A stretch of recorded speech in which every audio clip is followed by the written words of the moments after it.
বিশাল বিশাল জানোয়ার পাঠিয়ে দিবে, বড় বড় হাতির থেকে আর অনেক বড়। এদের সকলকে নিয়ে নিয়ে সব পানি তো নাই, সমুদ্রের মধ্যে ফেলবে, আবার পানির উৎপত্তি শুরু হয়ে যাবে, কারণ এই জমিন দুর্গন্ধ হয়ে যাবে তাদের পচন গলনে। সেই ইয়াজুজ মাজুজ আল্লাহ পাক এগুলি সব তৈরি করে রাখছে। এরপরে কাফের মুশরিক যারা থাকবে তাদের মধ্যেই আল্লাহ পাক কিয়ামত কায়েম করবে। ঈসা নবী আলাইহিস সালাতু ওয়াস সালাম আসবেন, চতুর্থ আসমানে আছেন, বিশ্বাস হয়? হ্যাঁ, এবার কাদিয়ানিগো মতো বলেন না।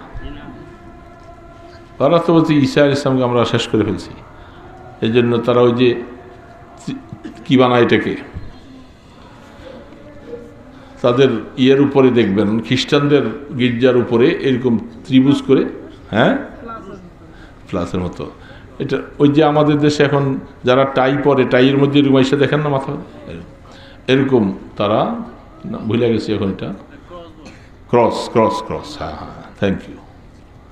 তো এই ক্রস দিয়ে তারা ঈসা ইসলামকে শেষ করে ফেলছে।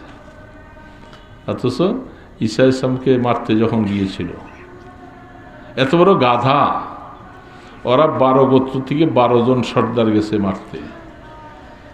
যখনই ঈসা আলাইহিস সালামের ঘরে ঢুকলেন, তিনি বিবাহ শাদী করে নাই, তিনি কোনোদিন প্রতিবাদ করতেন না।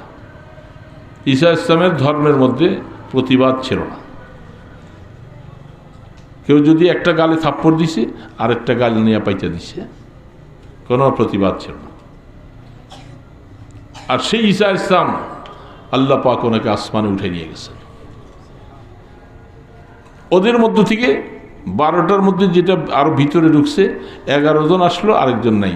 তাদের ওই লোকটাকে আল্লাহ পাক হুবহু ঈসা ইসলামের সুরত বানাই দিছে। তারা মনে হচ্ছে এই ঈসাকে মারো। গাদারা গইনাও দেখলো না যে আমরা 12 জন ঢুকলাম, এখন আমরা 11 জন কেন, এতটুকু চিন্তা আসলো না তাদের। তারা বলতেছে ঈসা ইসলামকে মেরে ফেলেছে। আল্লাহ পাক কোরআনে বলতেছেন, ওমা কাতালুহু ওমা সালাবুহু ওয়ালাকিন শুব্বিহা লাহুম। তারা আমার ঈসাকে মারতেও পারে নাই, শুলিতে চড়াইতে পারে নাই, আমি তাদের মধ্য থেকে একটাকে ঈসার মতো বানাই দিয়েছি, তারা তাকেই শুলিতে চড়াইছে, তাকে মারছে। এখন তারা বলে যে আমরা ঈসা ইসলাম বানাইছি। কোরআন বলতেছে সব।